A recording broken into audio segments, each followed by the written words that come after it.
जी part 2 start हो गया और ज़रा प्लीज़ देख लीजिए इंडिपेंडेंट सिचुएशंस हैं, इसलिए मैं फ़िलहाल बाकी 2 ब्लैक्स कर रहा हूँ।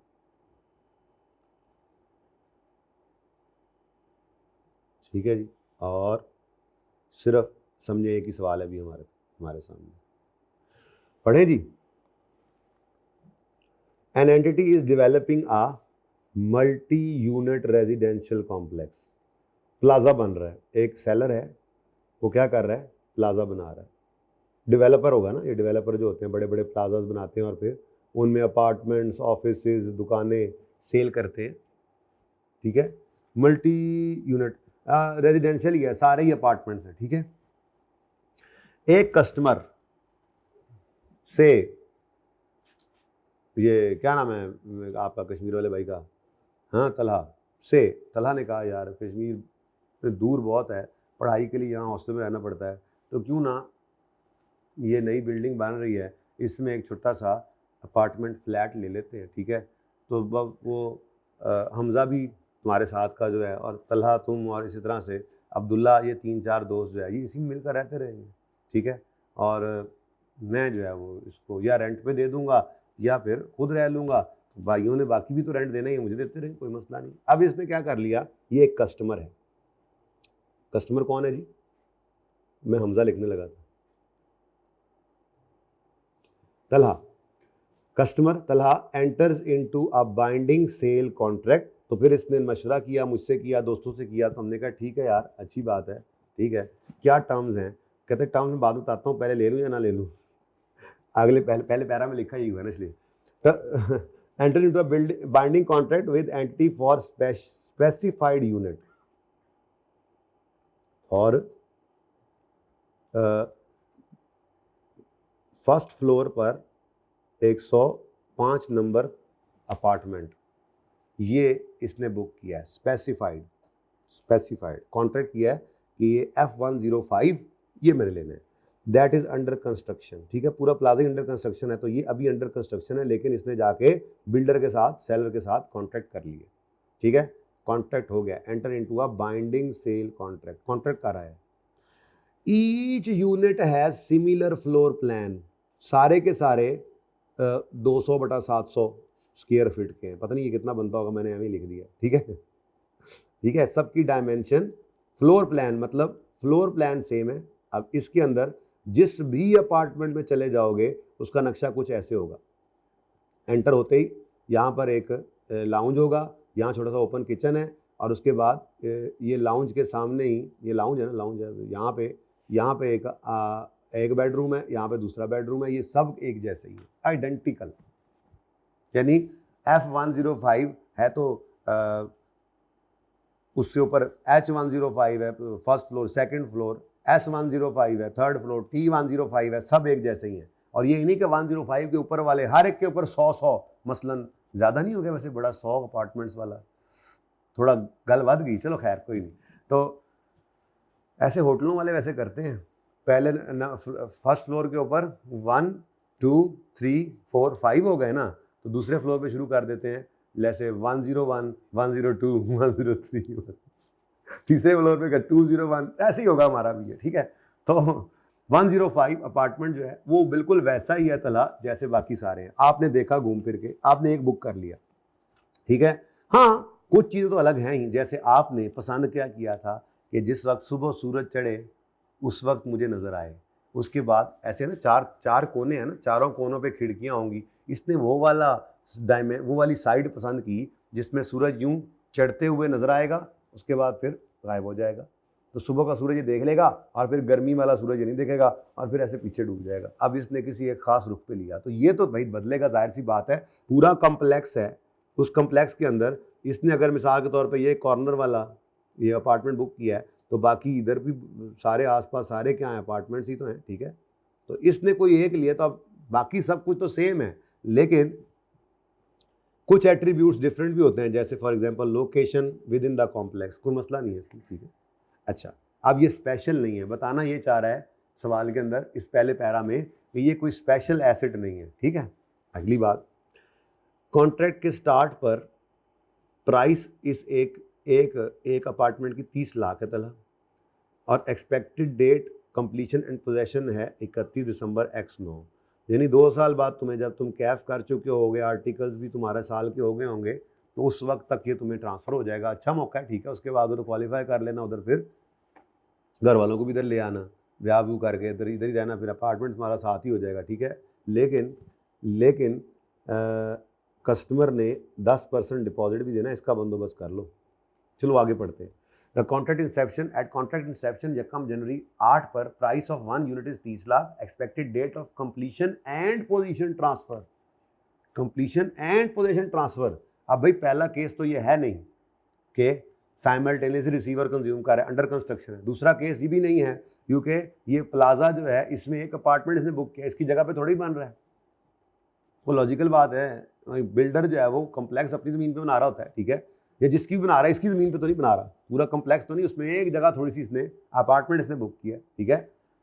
तो दूसरा केस भी चला गया। अब तीसरा केस क्या हो सकता था मैक्सिमम, के स्पेशल नेचर का है, वो भी नज़र नहीं आया। अब एक ही चीज़ बची है तीसरे केस का दूसरा हिस्सा, अल्टरनेट यूज़ नहीं है सेलर के पास। इसका एक और भी जो है वो, इसकी एक और वजह भी थी कि कॉन्ट्रैक्ट के ज़रिए ये मना कर दे, अभी तक वो कहीं नज़र नहीं आया, ठीक है।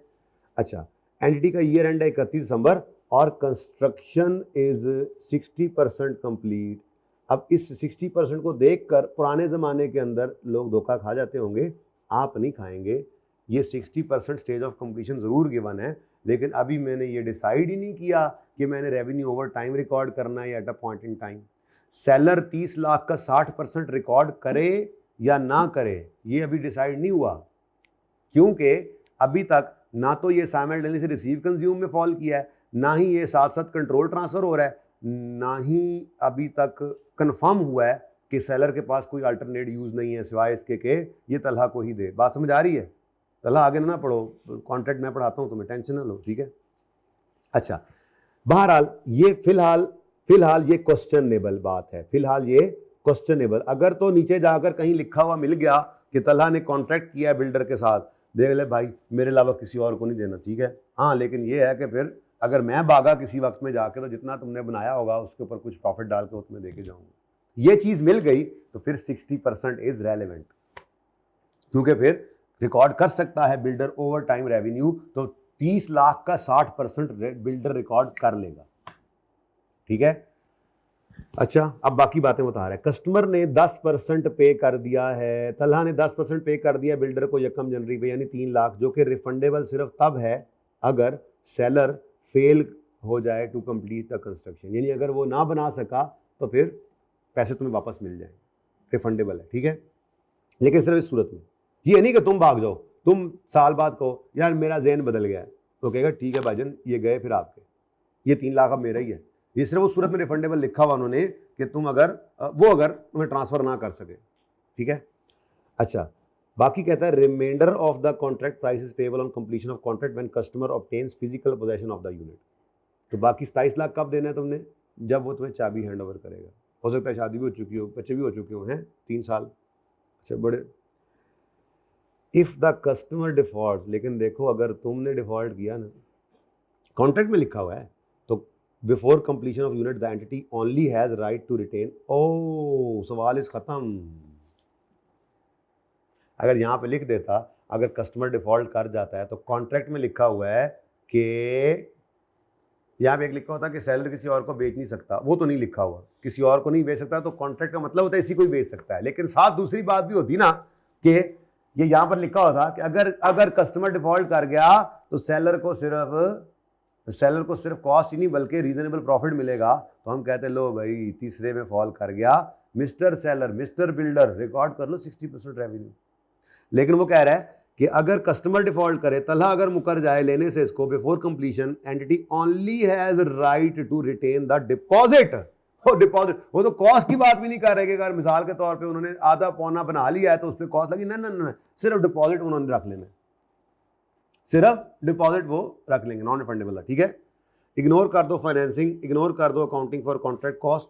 अल्हम्दुलिल्लाह इसीलिए मैं ये पढ़ा रहा हूँ, वरना तो मैं ये ना कराता कॉन्ट्रैक्ट कॉस्ट होने से पहले।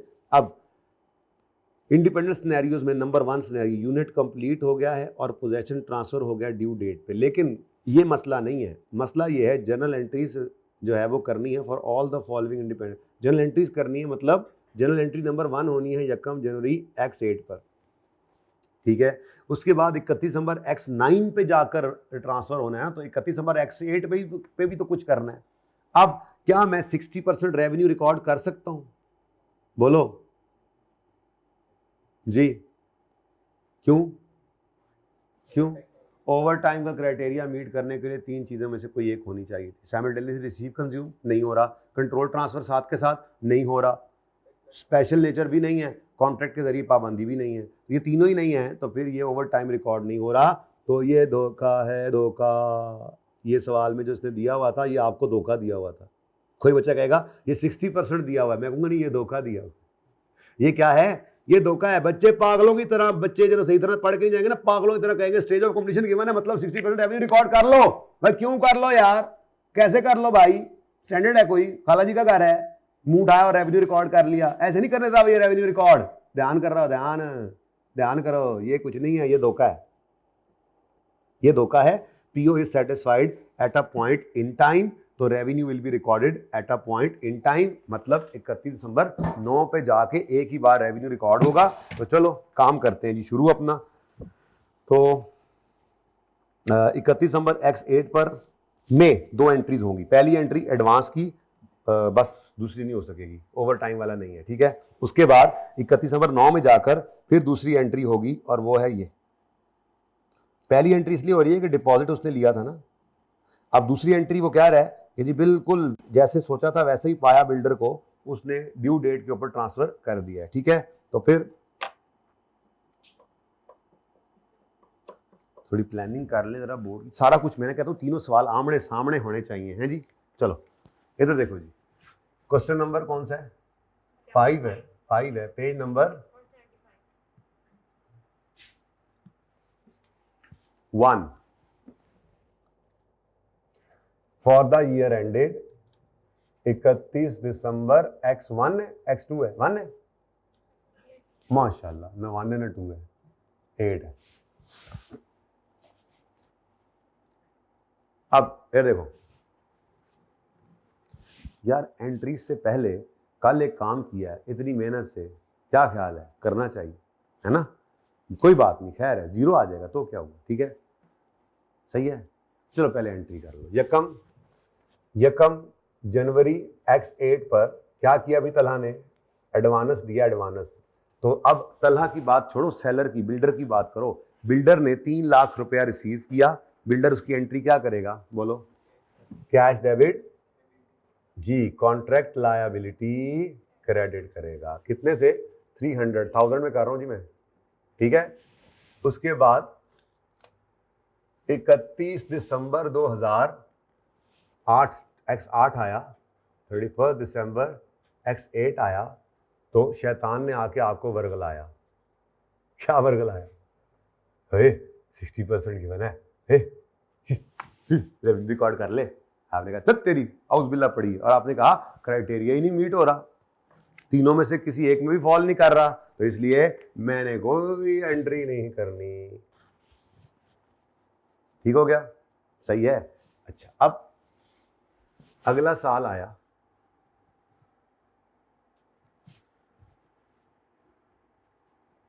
तो तीनों केसेस मैं कहता हूँ सामने बन जाना है। थोड़ी लालची तबीयत होगी है ना भाई, उस्ताद की होती है लालची तबीयत है ना बच्चों के लिए। लो भाई, अगला साल नाफरमान बच्चों के लिए भी। फॉर द ईयर एंडेड 31 दिसंबर 9, पंजाबी वाली 9 नहीं,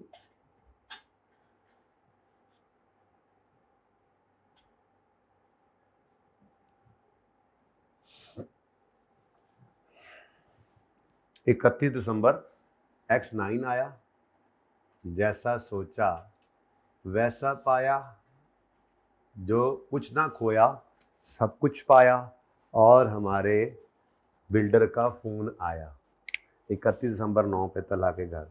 फरवरी ने उठाया कि तला साहब से बात करा दें। बात की, तला साहब आपका घर तैयार है। The unit is completed and possession is transferred on due date. Talha साहब तशरीफ लाइए और अपने घर का कंट्रोल संभाल लीजिए। इसका मतलब 31 दिसंबर X9 पर ये जाएगा और ये घर से 27 लाख भी लेके जाएगा, क्योंकि बकाया पैसे आपने देने थे, सिर्फ चाबी नहीं मिलनी, ठीक है। तो 31 दिसंबर X9 पर घर से निकला और लेकिन ये तो तलहा है ना, मैं तलहा करके मैं सेलर को भूल जाता हूँ, असल में फिर मुस्तकबिल बच्चों का सोचना लगता है बंदा, ठीक है। तो वापस आओ, बिल्डर की बात करो। बिल्डर को क्या मिलेगा? कैश। कितना कैश? 2700, ठीक है, क्योंकि पहले से ही कुछ एडवांस इसने दे रखा था। अब 2700 कैश आ गया, जबकि कॉन्ट्रैक्ट लायबिलिटी जो रिकॉर्ड कर रखी थी सेलर ने, वो ख़त्म करके सेलर ने रेवेन्यू रिकॉर्ड कर लिया पूरा 3000 का, क्योंकि रेवेन्यू तब तक रिकॉर्ड नहीं हो सकता था जब तक पीओ सेटिस्फाई ना हो जाती। पीओ सेटिस्फाई होनी थी हमारे इस सिनेरियो के मुताबिक 31 दिसंबर X9 पे, जब कंट्रोल ट्रांसफर होना था, ठीक है। अब अगर इसको मैं कल वाली बात में भी जरा डाल दूं तो अच्छा है, क्योंकि मुश्किल सवालों में फिर ये चीजें मिल कर आती हैं। तो आपको याद होगा कल हमने यूं लिखा था, P&L में प्रॉफिट बनाया था, हमने कहा था जी रेवेन्यू,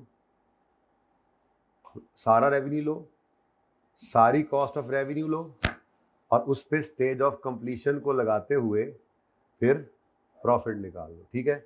अब मैं ना जरा कॉस्ट ऑफ रेवेन्यू कुछ इस तरह से लिखना चाह रहा हूँ। असल में रेवेन्यू बिल्कुल भी रिकॉर्ड नहीं कर सकते हम X8 में, क्योंकि रेवेन्यू ओवर टाइम रिकॉर्ड नहीं हो रहा, ठीक है। अच्छा, उसके बाद कॉस्ट ऑफ रेवेन्यू के अंदर हम क्या लिया करते थे? मैंने कहा था जी यहाँ पर तो आएगा ओपनिंग स्टॉक, ओपनिंग इन्वेंट्री, वो तो थी कोई नहीं। अच्छा, सवाल में कहीं पे उसने कोई कॉस्ट शॉस्ट दी हुई है? कॉस्ट देता तो ज़्यादा मज़ा आता ना।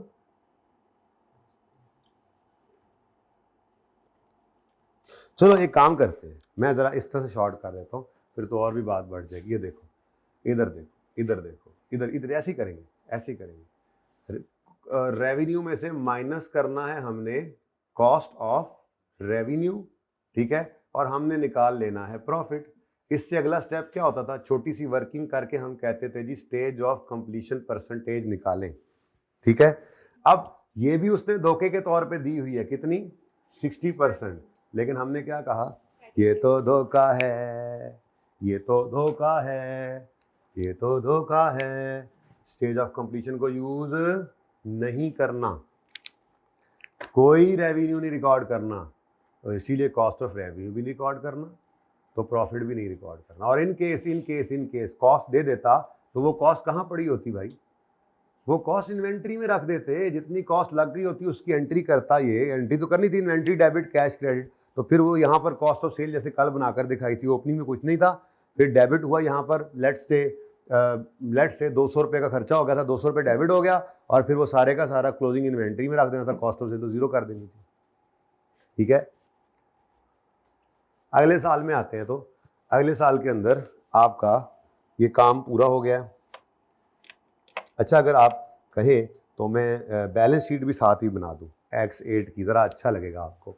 Statement of financial position X8 की जब बनेगी, ठीक है, तो उसके अंदर जी आपके पास करंट एसेट्स में इन्वेंट्री होनी चाहिए। जाहिर सी बात है, अगर आपका 60% काम कंप्लीट हो चुका है, जिसको कल किसी भाई ने मुझे वर्क इन प्रोसेस भी करवाया था ज़बरदस्ती, पता नहीं वो आज आया कि नहीं आया। कौन था? वर्क इन प्रोसेस, आप थे। वर्क इन प्रोसेस है, ठीक है, लेकिन कितना है ये मुझे पता नहीं है, होता तो आ जाता, जितनी कॉस्ट है वो यहाँ पर पड़ी होती, पर मुझे पता नहीं है, ठीक है। एक और चीज़ जो बैलेंस शीट के एक्सट्रैक्ट्स में आप लिख सकते हैं, वो क्या है ज़रा बताएं? सुतियाँ रुआं दसो।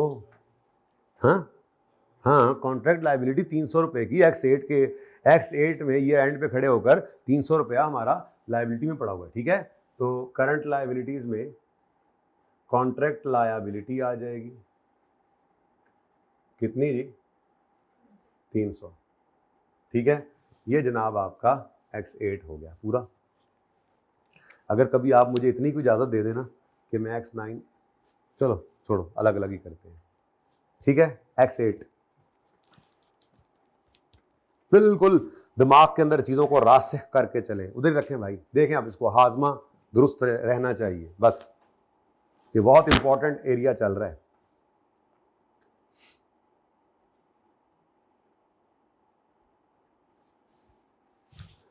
अगला साल आया तो अगले साल में आपने रेवेन्यू रिकॉर्ड कर लिया, ठीक है। अब जब रेवेन्यू रिकॉर्ड कर लिया है, दे दो इजाज़त, वैसे x9 ऐसे लिख दूं, होना तो ऐसे नहीं चाहिए था, लेकिन चलो, तो आपने पूरा रेवेन्यू रिकॉर्ड कर लिया। पूरा रेवेन्यू कब रिकॉर्ड हुआ है? आप क्यों नहीं ओवर टाइम कर सके थे इसको, कुछ वहां कर लेते, कुछ यहाँ कर लेते, कल वाले कुशान वाले सवाल की तरह से, तो ये ओवर टाइम सेटिस्फाई हो। कल तो सीधा सीधा सवाल था ना, सीधी बात उसने की हुई थी, ये ओवर टाइम है ये नहीं है। असल में तो है कहानी ये वाली है, अंदर खाते खुद देखना पड़ता है, ठीक है। तो खैर कॉस्ट ऑफ रेवेन्यू का पता नहीं है, होती तो ये भी ले लेते, इसीलिए मुझे प्रॉफिट का पता नहीं है। मैंने क्वेश्चन मार्क लगाया बच्चों, मैंने जीरो नहीं लगाया। जीरो के लिए तो श्योर था मैं, कॉस्ट ऑफ सेल 1 रुपया नहीं रिकॉर्ड होनी 8 में, क्योंकि सेल ही नहीं हुई थी, ठीक है। तो अगर x9 की बैलेंस शीट देखेंगे तो x9 की बैलेंस शीट में ये कोई नहीं होगी और ये भी कोई नहीं, आई एम श्योर कॉन्ट्रैक्ट खत्म हो गया। जी बेटा, कितनी है बेटा? तो पता नहीं है ना, इसीलिए क्वेश्चन मार्क है, जीरो नहीं लिखा मैंने। क्वेश्चन मार्क का मतलब है मुझे पता नहीं है, पता होता वो कहता ना मिसाल के तौर पे टिल डेट मेरी जो है वो 180 रुपए की कॉस्ट लग चुकी है, तो मैं उसकी एंट्री करता इन्वेंट्री डेबिट कैश क्रेडिट, वो यहाँ नजर आता वर्किंग प्रोसेस में 180। मुझे पता नहीं है इसलिए मैंने क्वेश्चन मार्क लिखा है। परेशान हो रहे तो मिटा देता हूँ, बात समझ आ रही है? अच्छा चले जी, ये आपका 1 है, इसमें कोई किसी किस्म का मसला है तो मुझे बताओ, नहीं तो फिर मैं 2 को ओपन करूं। ओवर टाइम वाला एक 6वां सवाल है, वो करेंगे इंशाल्लाह, कल शायद कर लें तो परसों। ले जी टोकरियां ले आए इधर तशरीफ की, बहुत सिंपल सवाल था, एवं मैं लंबा कर रहा हूं आज, है ना। ले, entity allocated the unit to another customer, उई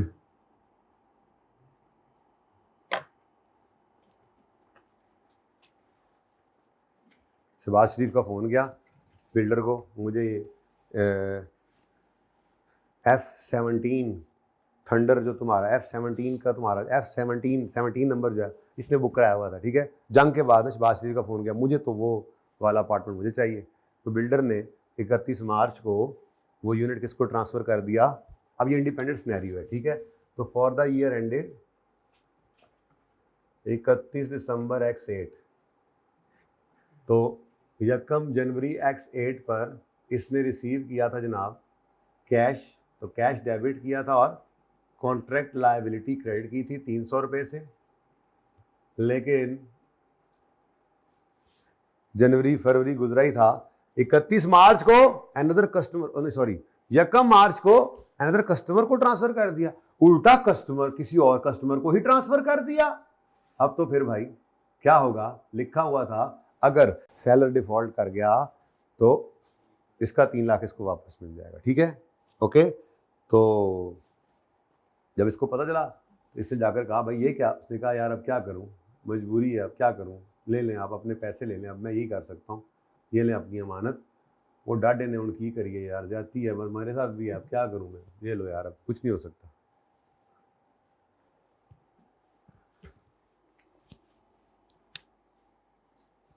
तो 31 दिसंबर x8 पे फिर क्या करेगा? कुछ होगा तो बिल्डर करेगा ना। 31 दिसंबर x8 पे क्या करेगा? मक्खियां मारेगा, कुछ बचा ही नहीं। हाँ जी सही है। अच्छा अब चलो 8 गुजरा है ना, 9 के बारे में बता दो, 9 में क्या करेगा? हैं, कहानी खत्म हो गई है। अच्छा अच्छा, यानी इधर भी कुछ ना हुआ, तो फिर कख ना बचे आए पल्ले। तो अगर इस तरह से ये तीसरा साल पूरा हो जाएगा इंशाल्लाह, ये तीसरा सवाल भी आ जाएगा। ये तो इसके अब क्या एक्सट्रैक्ट्स बनाऊं, अगर आप कहते हैं तो बना देता हूं, वरना आप खुद बना लें। देखो ना इसके क्या एक्सट्रैक्ट्स बनेंगे इसके क्या एक्सट्रैक्ट्स बनेंगे। पीएनएल में क्या आएगा, बैलेंस शीट में क्या आएगा, कुछ नहीं बेटा, वो भी कुछ नहीं। कॉन्ट्रैक्ट लायबिलिटी कहाँ से आ गई, वो भी खत्म हो गई। यकम मार्च को भाई उसको पैसे दे के हमने अपनी जान छुड़ा लेनी है, बस ठीक है, कॉन्ट्रैक्ट में इसलिए लिखवाया था। तो ना कोई पीएनएल में कुछ जाना है, ना बैलेंस शीट में कुछ जाना। चलो तीसरा पार्ट भी पढ़ लो, अब मुकाइए कहानी। वो तो मैंने लगता नहीं होता नजर आ रहा, आज एक्स्ट्रा भी नहीं है। जुमा भी है इसीलिए तो एक्स्ट्रा नहीं। Entity completes the unit. 31 December X9 पे तलहा को फ़ोन आया, आपका घर कंप्लीट है। उसने कहा नहीं चाहिए, मैं वापस जा रहा हूँ कश्मीर। यहाँ पे इन लोगों ने बड़ा तंग किया ये इसने, तमीम ने, ठीक है जा रहा हूँ मैं वापस, रखो अपने पास घर। शादी है मेरी मोदरी, जा रहा हूँ। उन्होंने कहा वहीं पे सेट होना है, ठीक है बस दैट्स इट। वहाँ पे अपना काम कारोबार शुरू किया हम, ठीक है। तो अब अगर कस्टमर एंट्री ने कंप्लीट कर लिया है और कस्टमर ने एंड पर जाकर डिफॉल्ट कर दिया है, तो entity plans to sell unit to another customer. जाहिर है ये तो ऑप्शन पहले ही मौजूद था, अब किसी और को, ये डिफॉल्ट कर गया तो किसी और को ट्रांसफ़र कर सकते हैं। लेकिन ये तीसरे सवाल की कहानी कुछ इस तरह से बनेगी। पहले दिन तो लाइबिलिटी बननी है, ठीक है, for the year ended 31 December X8। तो यकम जनवरी चल बस कर दो हुण, तुसी पढ़ लो पहले, फिर अगला काम देख लवांगे, ठीक है। Cash debit, contract liability credit 300 से, और उसके बाद 31 दिसंबर X8 पर कुछ भी नहीं करना। ऐसा ही है, कुछ भी नहीं करना, क्योंकि लायबिलिटी तो, ये रेवेन्यू तो ओवर टाइम रिकॉर्ड होने वाला केस है। इसका मतलब पीएनएल में X8 के अंदर कुछ भी नहीं आएगा, लेकिन बैलेंस शीट के अंदर अब बेटा जी इसकी लायबिलिटी मौजूद होगी करंट लायबिलिटीज़ में, और करंट एसेट में कोई ना कोई इन्वेंट्री भी पड़ी होगी, वर्क इन प्रोसेस पता नहीं है, और करंट लायबिलिटीज़ में कॉन्ट्रैक्ट लायबिलिटी भी पड़ी होगी, क्योंकि कॉन्ट्रैक्ट अभी तक तो गड़बड़ नहीं ना हुआ। ये लायबिलिटी कितनी है, 300। समझ आ रही बात की, पक्की बात है। अच्छा, जब कंप्लीट हो गया घर 31 दिसंबर X9 पर, तो बिल्डर ने कॉल की तलहा को, तलहा भाई घर कंप्लीट है। उन्होंने कहा रखो अपने पास घर, दे दो शहबाज शरीफ को दे दो। तुम, मैंने सुना था तुम शहबाज शरीफ को देने लगे, तुमने नहीं दिया, लेकिन अब दे दो। मैं इस बात से नाराज हो गया था। अब फिर क्या करे सेलर, क्या करे सेलर, क्या करे सेलर ने ये 3 लाख वापस करना है? नहीं। अब इसको क्या कर ले, अब ये वो सिचुएशन बन गई, याद करो कि कॉन्ट्रैक्ट तो गड़बड़ नहीं, लेकिन चलो वहाँ से बात तो सीख ली कि आपने एक एडवांस ले रखा था और एडवांस था नॉन रिफंडेबल, तो आपने इस कॉन्ट्रैक्ट की बात ही सिर्फ करनी है। अब किसी और को बेचेंगे तो उसका रेवेन्यू उसी वक्त रिकॉर्ड करते रहेंगे। फिलहाल क्या करें, ये 3 लाख रुपए अब लायबिलिटी नहीं है, इसको रिवर्स कर दो, इसको रेवेन्यू बना लो, कॉन्ट्रैक्ट लायबिलिटी डेबिट, और इसको अब रेवेन्यू बना लो, कुछ और बचा ही नहीं, ये रेवेन्यू बन गया। मतलब कि X9 के अंदर आपको रेवेन्यू नजर आएगा कितना, ठीक है। अब इस रेवेन्यू की कोई कॉस्ट ऑफ रेवेन्यू नहीं है। हाँ, किसी और को बेचेंगे तो फिर पूरी कॉस्ट उसके अगेंस्ट चार्ज करेंगे, ठीक है। ये 300 का रेवेन्यू आ गया, और X9 के अंदर अभी भी ये शायद इन्वेंट्री में पड़ा हो, क्योंकि अभी तो वो प्लान कर रहा है बेचने का, बिका तो नहीं होगा, तो जितनी कॉस्ट है वो सारी इसमें इकट्ठी होगी, क्योंकि बस वो वर्क इन प्रोसेस नहीं रहा होगा, और यहाँ पे कुछ नहीं बचा। ये मैंने ऐसी बस एक्सट्रैक्ट्स बना दिया आपके लिए, हालांकि एंट्रीज मांगी गई थी, ठीक है। चलें जी, अब ये रह गया सिर्फ 6 थोड़ा सा टेक्निकल है, उससे अगला काम देखें हम कर चुके हैं, सारा का सारा ही कर चुके हैं काम। बहरहाल कोई बारीकी अगर, अब ये कॉन्ट्रैक्ट कॉस्ट मैंने कल पढ़ानी है, आज नहीं पढ़ानी, ठीक है ना। तो बारीकी कोई रहती है पिछली बार पढ़ लेंगे, ठीक है, क्योंकि ये मैंने अभी तक आपको नहीं पढ़ाए, ये सीधी सीधी बातें हैं। ये कंट्रोल ट्रांसफ़र होने के कुछ साइंस, कुछ सिग्नल्स, कुछ इसने जो है वो इंडिकेटर्स बताए हैं, ठीक है। तो वो पढ़ लेंगे इंशाल्लाह। फिलहाल अगला काम ना किया तो फिर चस नहीं आनी। अब आगे चलते हैं, ठीक है। ये मैंने इसके बाद आपको कुछ अभी कॉन्ट्रैक्ट कॉस्ट पढ़ाना बाकी है, कस्टमर लॉयल्टी पढ़ाना बाकी है, और ये कुछ स्पेशल केसेस होते हैं, ठीक है। और कॉन्ट्रैक्ट के अंदर मॉडिफिकेशन है, कॉन्ट्रैक्ट कम्बिनेशन है, और पीओ जो हैं कितनी हैं, ये असल में दो तीन मोटे मोटे काम रहते हैं, ठीक है। समझ लें कि आज के अलावा कम से कम 3 से 4 लेक्चर तो लगेंगे ही, तो 2 तो कल लग जाएंगे। तो मंडे को शायद हम इसको किसी हद तक करीब कर लें और फिर हम साथ ही रिवीजन शुरू कर देंगे। दिल मेरा यही है कि मैं ये वादा तो नहीं कर सकता 31 वाला, कोशिश तो है, लेकिन यकम 2 से पहले दिन से कहता आ रहा हूँ, कोशिश यही है। बाकी अगर मिसाल के तौर पे कोई दिल में रह गई बात तो फिर आपको घरों को भेज दूंगा, और बाद में किसी वक्त ख्याल आ ही जाता है तो यहाँ लाहौर वाले कुछ तो होंगे, लाहौर वाले हाथ खड़ा करें, लाहौर वाले ये जब मैसेज कर दे तो एक आध दिन के लिए तो आ सकते हैं ना, किसी भी वक्त आगे चल के। टाइम ज़ाया नहीं करूँगा मैं, आपको वैसे ही बिठाई रखूँ यहाँ पे, एज सून एज़ पॉसिबल आप लोगों को फ्री करने की कोशिश करनी है। 31 के बाद तो वैसे भी 2 दिन जो हैं या 3 दिन जो हैं उनका लेक्चर अवेलेबल करूँगा, क्योंकि हॉस्टल वाले जो है ना उनको मसला आता है। तो 31 के बाद फिर यकम से फिर वो अगर नहीं भी होंगे, इधर घरों को जाना हो तो मसला ना हो, ठीक है। एनीवेज ये सारी बातें एक तरफ, जाना तभी है जब मैंने कहना है। तो मेरा प्लान तो मेरे अपने पास ही है, चीज़ें निकलती आएंगी तो क्या कर सकते हैं। अगर फिर भी आपको घर भेज कर भी अगर किसी दिन में 5-6 दिन 7 दिन बाद ख्याल आ जाए तो फिर बच्चों को बुला के रिकॉर्डिंग कर दूंगा। कुछ चीज़ अगर जहन में आ जाती है, आई कैप को बात कोई पूछी होती है, कोई जवाब ऐसा आ जाता है कि कोई अमेंडमेंट करनी पड़ जाती है, ये चीज़ें अगर ऐसे हो जाती हैं तो फिर थोड़ा सा एक आधा दिन की प्रोविजन रखिएगा। लेकिन आने की ज़रूरत नहीं है लाहौर से बाहर वालों को। लाहौर वाले को 2-4 भी आ जाते बड़े ने, कैमरे को नहीं पढ़ा सकता, उसको सब समझ आ जाती है असल में। तो आप लोग अगर आ जाएंगे तो फिर ज़रा बेहतर है। क्लास, रिकॉर्डेड क्लास आपको देने का मकसद क्या होता है, आगे बच्चे बैठे हुए थे रिकॉर्ड हुई थी। ये कभी नहीं हो सकता कि कैमरे को कोई बच्चा अगर ना हो तो मैं पुरानी रिकॉर्डिंग देना ज़्यादा मुनासिब समझता हूँ, क्योंकि कैमरे को ना हर चीज़ समझ आ जाती है, एकदम यस करता है वो, उसको उसका फीडबैक ओके होता है। आमिर भाई को सब समझ आ रही होती है। चले खैर आ जाए। प्रेजेंटेशन का मतलब जो आप सेल्स क्रेडिट, रेवेन्यू क्रेडिट अभी तक लड़ाई कर रहे थे, थोड़ी सी बात ज़रा डेबिट साइड की भी कर लें। डेबिट साइड पे अगर कैश आ जाए तो कैश डेबिट, कैश नहीं आए तो रिसीवेबल डेबिट, ये तो पहले से सुना हुआ है बचपन से, ठीक है। लेकिन एक नई चीज़ ये स्टैंडर्ड मुतारिफ करवाने जा रहा है, पर उस नई चीज़ को पढ़ने से पहले ज़रा पुरानी को तो पक्का करें। तो ये रिसीवेबल ये स्टैंडर्ड कहता है तब रिकॉर्ड करना। ये ना पढ़ो, मैं खुद पढ़ाऊंगा, अभी ना पढ़ो भाई, अभी ना पढ़ो, मेरी बात तो सुनो, कहानी से पहले पाण दिया करो, ठीक है। बात गोली तो पूरी फिट ही नहीं होती, तो पहले पढ़ लोगे तो फायदा केड़ा। सुनो, ये स्टैंडर्ड कहता है कि रेवेन्यू तो निकल आ पाया ना, रिसीवेबल सिर्फ तब रिकॉर्ड कर सकते हो अगर आपका unconditional right to receive establish हो गया। अब ये एक अलग कहानी है। रेवेन्यू रिकॉर्ड होना है कब, जब पीओ सेटिस्फाई हो जाए, ये अलग कहानी थी।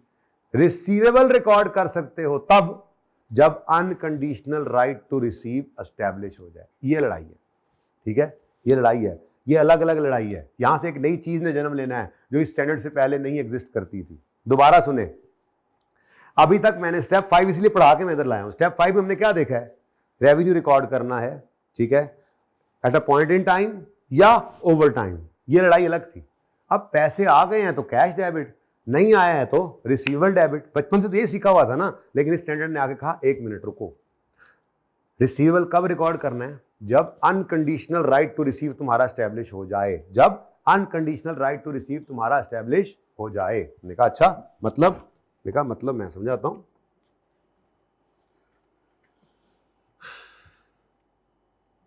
ये पढ़ो एग्जाम्पल 1। यकम जनवरी एक्स 8 है, X limited enter into contract to transfer product A and B to Y limited in exchange for 1000। Product A जो है वो 28 फरवरी को जानी है, प्रोडक्ट बी 31 मार्च को जानी है। Promise to transfer product A and B are identified as separate performance obligations. 400 is allocated to A 600 to B सारे काम करके दे रहा है, ऐसा ही है। X limited recognizes revenue and recognizes its unconditional right to consideration when control of each product is transferred। तो आगे ना जाओ, मैं ये कहना चाह रहा हूँ बेसिकली ना, उन्होंने आपको ये काम कर दिया जो आप करते थे। Product A stand alone price पता नहीं कितनी है, product B stand alone price पता नहीं कितनी है, फिर इनका टोटल होता था। जाहिर है जब ये नहीं पता तो टोटल क्या पता हमें, ऐसा ही है। अब बोलो। अच्छा अगली बात, एलोकेटेड आलू काटेड ट्रांजैक्शन प्राइस होती थी, आज उन्होंने ये खुद ही निकाल कर दे दिया। वो क्या कह रहे हैं ज़रा पढ़ो। 1000 रुपये में ये दो चीज़ें बेचने का कॉन्ट्रैक्ट हुआ है, ठीक है। डिलीवर होनी है ए 28 को, बी 31 को, और प्रॉमिस जो है वो ट्रांसफ़र करने का ए और बी का, ये सेपरेट परफॉर्मेंस, यानी दो पीओज हैं। 400 एलोकेटेड है ए को, 600 एलोकेटेड है बी को, यानी उन्होंने ये करके दे दिया। असल में कहानी और सिखाना चाह रहे हैं। 400 और 600 टोटल हो गया 1000।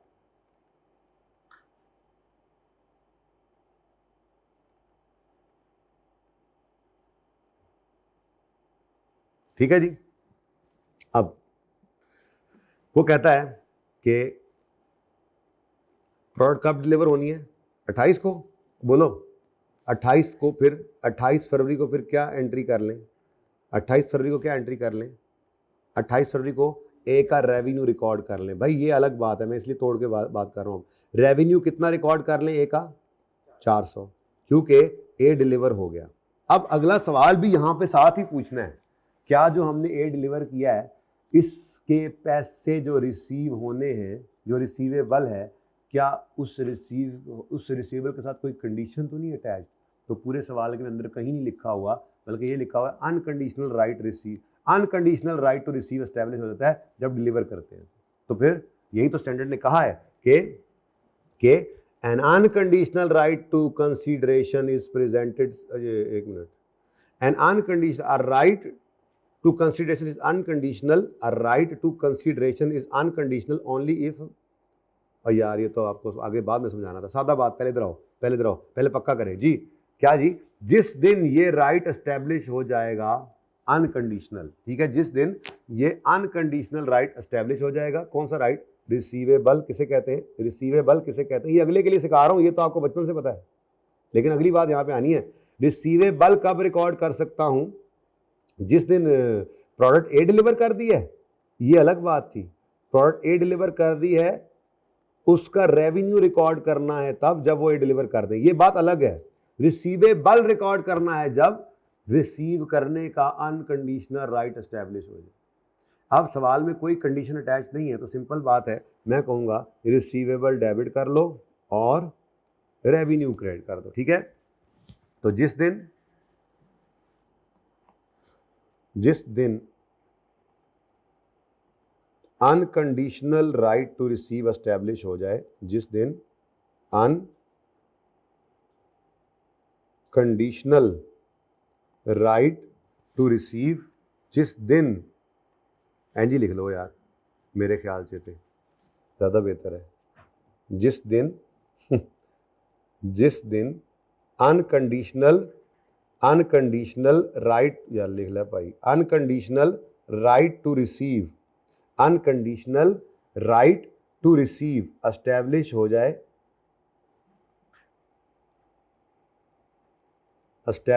जाए, सिर्फ उस दिन रिसीवेबल रिकॉर्ड हो सकता है। सिर्फ उस दिन रिसीवेबल रिकॉर्ड हो सकता है, रिसीवेबल रिकॉर्ड कर सकते हैं। ओके डन, सही है। और नीचे ले, तो उसूल क्या बना, अनकंडीशनल राइट जिस दिन, अब ये सारी बातें तब समझ आएंगे जब अगले सवाल में जाएंगे, फिलहाल तो लग रहा है ना ये क्या कह रहे हैं यार, ठीक है। तो जिस दिन unconditional right to receive establish होगा, उस दिन, सिर्फ उस दिन रिसीवेबल रिकॉर्ड कर सकते हैं। ठीक है जी, बेहतरीन हो गया। तो कोई सवाल ने ऐसी बात नहीं कही थी, तो बिल्कुल सिंपल केस क्या होता है, बचपन से आज तक सीखते आए, सुनते आए कि जिस दिन आपने ए को ट्रांसफर कर दिया उस दिन आप इसका रिसीवेबल रिकॉर्ड कर लें, पैसे नहीं आए तो, पैसे आ गए तो कैश रिकॉर्ड कर लें। अच्छा, उसके बाद 31 मार्च को प्रोडक्ट बी डिलीवर हो गई, तो 31 मार्च को फिर क्या एंट्री करेंगे? हाँ जी बोले, देखे ना, फिर पढ़ ले इधर। कहता है एक्स लिमिटेड रिकॉर्ड करता है रेवेन्यू और रिकॉर्ड करता है अनकंडीशनल राइट टू कंसीडरेशन जब कंट्रोल हर प्रोडक्ट का ट्रांसफर हो जाता है। तो ए का कंट्रोल कब ट्रांसफर हुआ? 28 को। बी का कब? 31 को। इसका मतलब 28 को ए का रेवेन्यू और ए का रिसीवेबल, 31 को बी का रेवेन्यू और बी का रिसीवेबल रिकॉर्ड करता है। ये बिल्कुल सीधा बताया गया, आपको कुछ सिखाया जाना है अगली एग्जाम्पल में, ठीक है। तो अगली एंट्री क्या बनेगी फिर? रिसीवेबल डेबिट और रेवेन्यू ऑफ कॉन्ट्रैक्ट बी। बल्कि ये तरतीब देखो, रेवेन्यू ऑफ बी रिकॉर्ड कर लें। क्यों? ये अभी तक पढ़ के आए हैं। क्यों? बोलो क्यों? क्योंकि पीओ सेटिस्फाई होगी। कितना रेवेन्यू? 600। अब क्या कोई कंडीशन अटैच्ड है इसके रिसीवेबल के साथ? सवाल में कहीं नहीं बताई, तो खुद से तो नहीं अज्यूम कर सकते ना।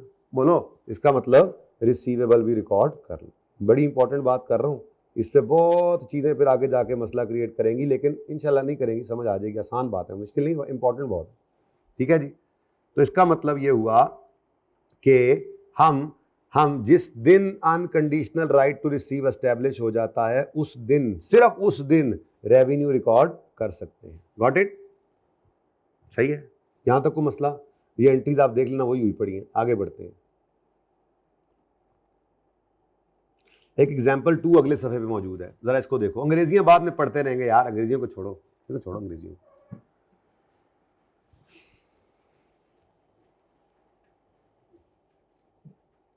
सुने जी, मिसाल के तौर पे आप पहले अपनी मिसाल को, मेरी मिसाल ले पहले। मिसाल के तौर पे आप गए मोबाइल खरीदने, ठीक है। आप सुबह 8 बजे गए, सुबह 8 बजे आप गए, ठीक है। बल्कि शाम को 8 बजे आप गए, घर पहुंचे, ठीक है जी। तो आपको घर वालों ने कहा कि वो जो है ना पानी वाली मोटर वो ख़राब हुई है। अच्छा, आप गए दुकान पे, दुकानदार से जाके कहा कि मोटर भी दे दें और मोटर लगाने वाला भी, प्लम्बर भी दे दें। ने कहा यार अब तो 8 बज गए, प्लम्बर तो सुबह 7 बजे आएगा, ठीक है, 7 बजे आता है और वो 5 बजे चला जाता है। तो मैं भी बस दुकान बंद ही करने लगा था। तो आपने कहा अच्छा यार जल्द अज जल्द उसको, मैं फ़ोन कर देता हूँ, सुबह ही आ जाएगा सवेरे, कोई मसला नहीं। तो आपने कहा अच्छा फिर मोटर भी सुबह ही उठा लूँ? नहीं, मैं दुकान 9 बजे खोलता हूँ, 9 बजे से 9 बजे तक मेरी दुकान होती है।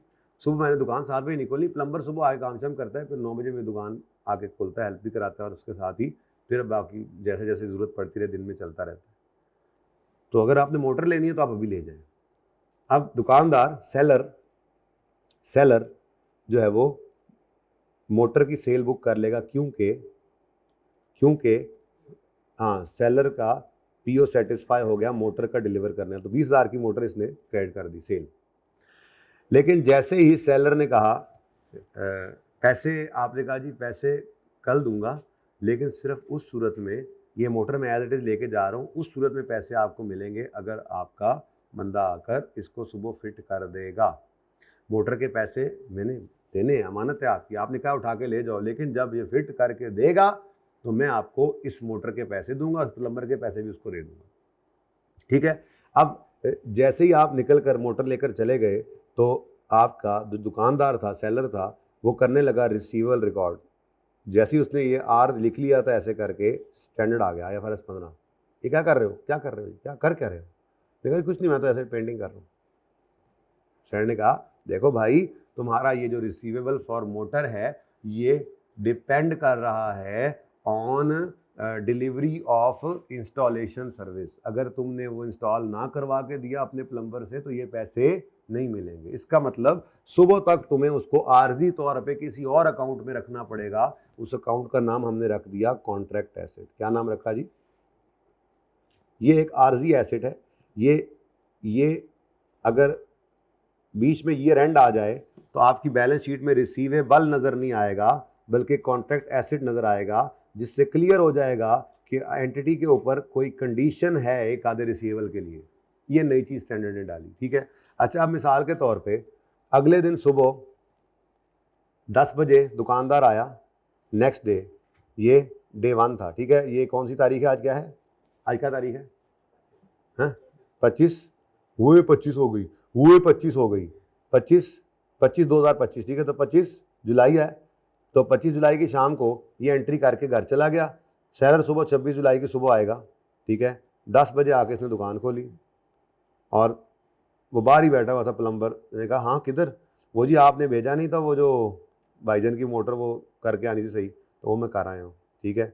और ये उन्होंने पैसे भी दे दिए। हमने कहा अच्छा ठीक है, इसका मतलब कितने पैसे, मैंने कहा था 2000 रुपये लेंगे, हाँ जी 2000 रुपये उन्होंने दे दिए। अब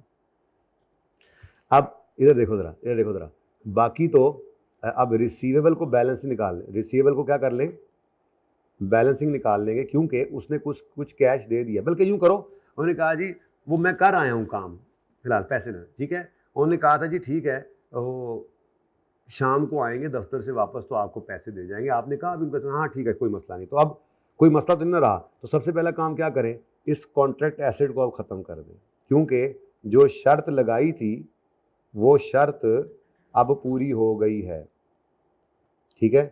ये क्रेडिट हो गया और अब ये क्या हो जाएगा, रिसीवेबल में डेबिट हो जाएगा। अब ये अनकंडीशनल राइट बना है।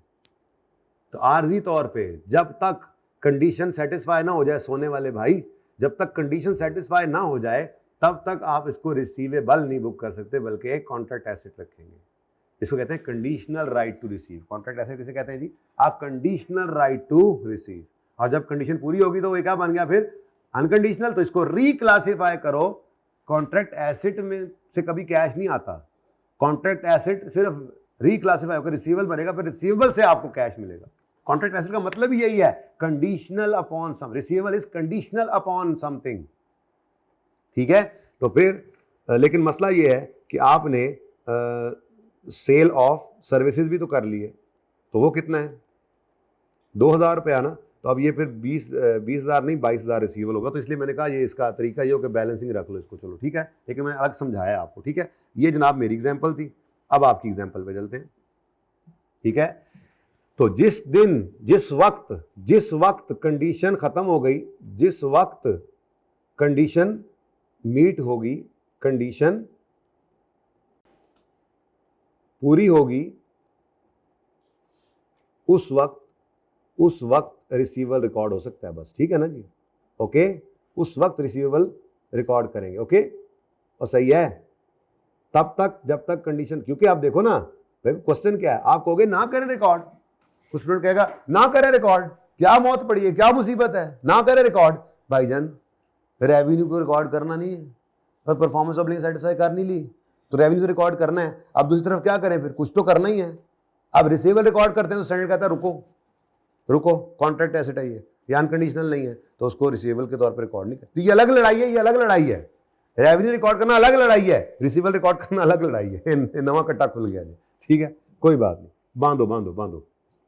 सवाल वही है, सवाल सेम है, वही सारी कहानी है, लेकिन क्या कह रहा है, product A will be delivered on 28 February, B will be delivered on 31 March. The promise to transfer A and B are identified as separate performance obligations. 400 is allocated. वही वाली कहानी, लेकिन payment for the delivery of A, कि A की delivery जो हुई है उसकी पेमेंट जो है is conditional on delivery of B।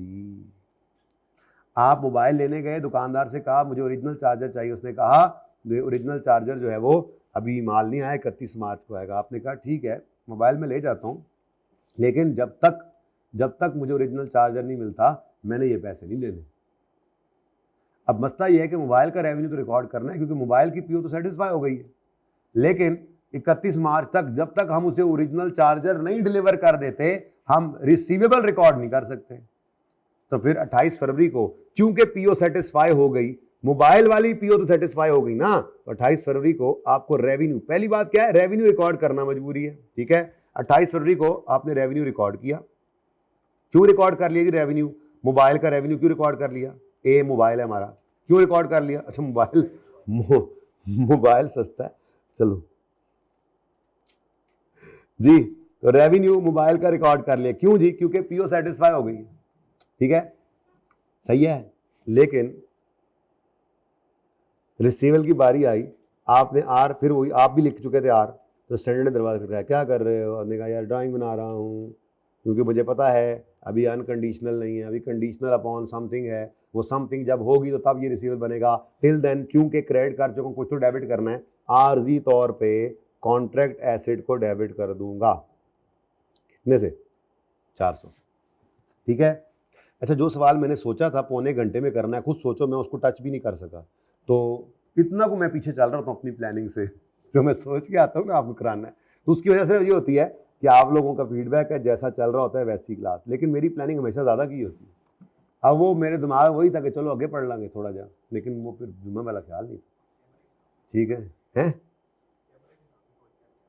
कैमरे के सामने सोच के आता हूँ, कैमरे के हिसाब से सोच के आता हूँ। हाँ, गुड पॉइंट। जब से इससे ये घर वाला सौदा इसने किया, शानी शानी बातें करने लग गए। अच्छा जी, उसके बाद क्या हुआ जी? अच्छा, शादी वाली बात की वजह से, ओके गुड। कोई नहीं बेटा, वो भी हो जासी इंशाल्लाह सब दी। 31 मार्च को क्या हुआ जी? मैं ये अर्ज करूंगा कि रिसीवेबल को बैलेंसिंग निकाल लेना, ये मशवरा है, ठीक है। लेकिन फिलहाल अगर तोड़कर बात करें तो सबसे पहले क्या किया आपने, अगर दो एंट्रीज अलग अलग करूं तो ये सबसे पहले कॉन्ट्रैक्ट एसेट हमने ख़त्म करना है, क्योंकि 31 मार्च को वो हो गया जिसके ऊपर उसने रिसीवेबल को कंडीशनल किया हुआ था। अगर तोड़ के मैं एंट्री करूं तो तोड़ कर एंट्री यूँ बनेगी, रिसीवेबल डेबिट 400 से और कॉन्ट्रैक्ट एसेट, इसको कहते हैं रिक्लासीफाई होना, रिसीवेबल कॉन्ट्रैक्ट एसेट का रिसीवेबल बन जाना, रिक्लासीफाई कर लिया हमने। अब बीच में अगर मिसाल के तौर पर 28 फरवरी हमारा ईयर एंड होता, तुम्हारी बैलेंस शीट में क्या नजर आता? रिसीवेबल या कॉन्ट्रैक्ट एसेट? देखने वाले को पता लगता कि इस रिसीवेबल के साथ कोई कंडीशन अटैच। समझ आ रही है? हाँ, अच्छा जी। लेकिन मैं कह रहा हूँ इकट्ठी एंट्री कर लो यार, इकट्ठी एंट्री किया करो, इसको बैलेंसिंग निकाला करो। सिर्फ क्या तरतीब बना लो, जिस दिन ये राइट एस्टेब्लिश हो जाए अनकंडीशनल, उस दिन कॉन्ट्रैक्ट एसेट को रिवर्स करके रिसीवेबल रिकॉर्ड करना होता है। तो फिर तरतीब क्या रखो एंट्री में, कॉन्ट्रैक्ट एसेट को क्रेडिट कर दिया और नया रेवेन्यू भी रिकॉर्ड होगा, क्योंकि बी का तो रेवेन्यू रिकॉर्ड होना है ना, कितना? 600, और इसको 1000 रुपये, इसको तोड़ के भी एंट्री कर सकते हैं, ठीक है। अब ये रिसीवेबल क्या है?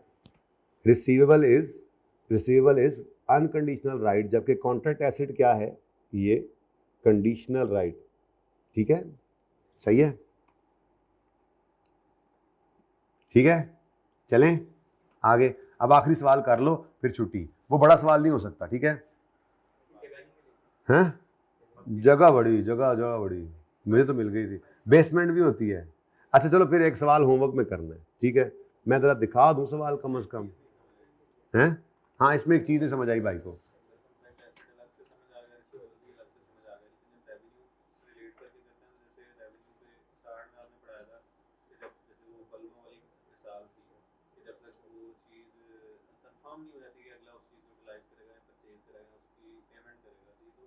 नहीं, वो चीज़ नहीं है, वो रेवेन्यू के साथ लड़ाई थी।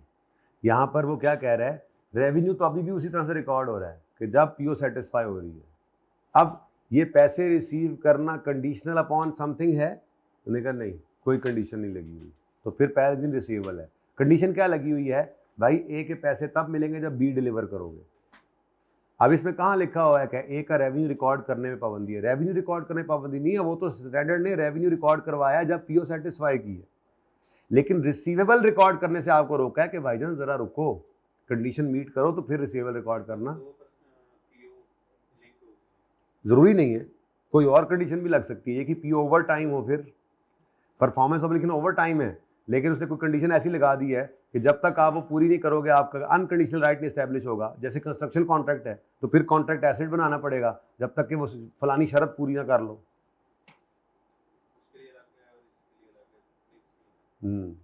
रेवेन्यू मैंने इसलिए बोला अलग लड़ाई थी, ये अलग लड़ाई शुरू हुई है, इसलिए इसको अलग दिन कर रहा था। अब जी जगह भाइयों को नहीं मिलनी, इसलिए जरा जल्दी से एक सवाल कर लेते हैं। अच्छा सुनो, चलो ऐसा कर लो, वैसे तो उसमें ना रिट्रोस्पेक्टिव अगर वो ना होता कि जी असल में वो सवाल ये है कि असल सवाल तो मैंने करवाना था ये 7वां, आधा घंटा लगना था इस पर, बड़ा कीमती सवाल है, ओए होए होए, आखिर सवाल है 15 नंबर का, सिर्फ एंट्रीज।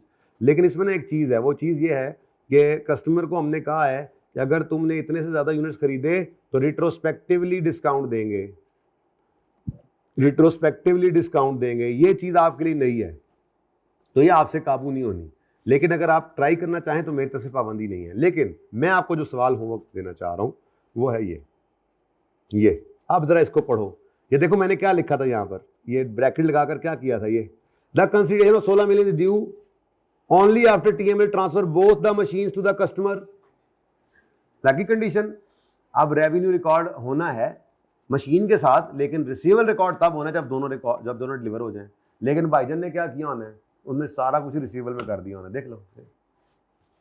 अब ये आपका होमवर्क है, हो जाएगा इंशाल्लाह, लाजमी होगा, ये भी करेक्शन है, ठीक है, ओके। तो अब माजरत के साथ आज फिर आपको थोड़ा सा एक्स्ट्रा लेक्चर लंबा मिलेगा, क्योंकि मैं अब बैठूंगा घंटा 2 जितना भी लगे, मैं ढूंढूंगा मुख्तलिफ जगहों से छोटी छोटी चीज़ें इकट्ठी करूंगा, क्योंकि आपको मैं आज होमवर्क भी नहीं दे रहा, छान पूरा इकट्ठा कर लूंगा ना, ठीक है। आज एक्स्ट्रा क्लास भी नहीं हो सकी, तो कल फिर हम फुल फ्लैज 2 क्लासें करेंगे, तो उसमें फिर हम ये IS37 वाले क्वेश्चन जो मैंने नए कहे हैं वो डिस्कस करूंगा, और फिर IFRS 15 ही कर रहे होंगे हम मेनली, ठीक है। तो आज का लेक्चर घंटे का बने, सवा का बने, 1.5 का बने, माफ़ करते हुए उसको लाजमी लेना है आपने, अगर ज़िंदगी रही तो कल मुलाकात होगी। अल्लाह हाफ़िज़। भाई ये माजरत एक सवाल होमवर्क से रह गया, ये भी हो सकता है, ये वो जो PO सर्टिफाइड ओवर टाइम वाला था, ये 8 नंबर का सिर्फ डिस्कस करना है, ये भी होमवर्क है, वेरी इंपॉर्टेंट, लेकिन you will feel very easy and very lucky कि आपने ये पढ़ लिया था, ऐसा सवाल भी आ सकता है और आप ऐसा भी जो है वो जवाब दे सकते हो। अल्लाह हाफिज़।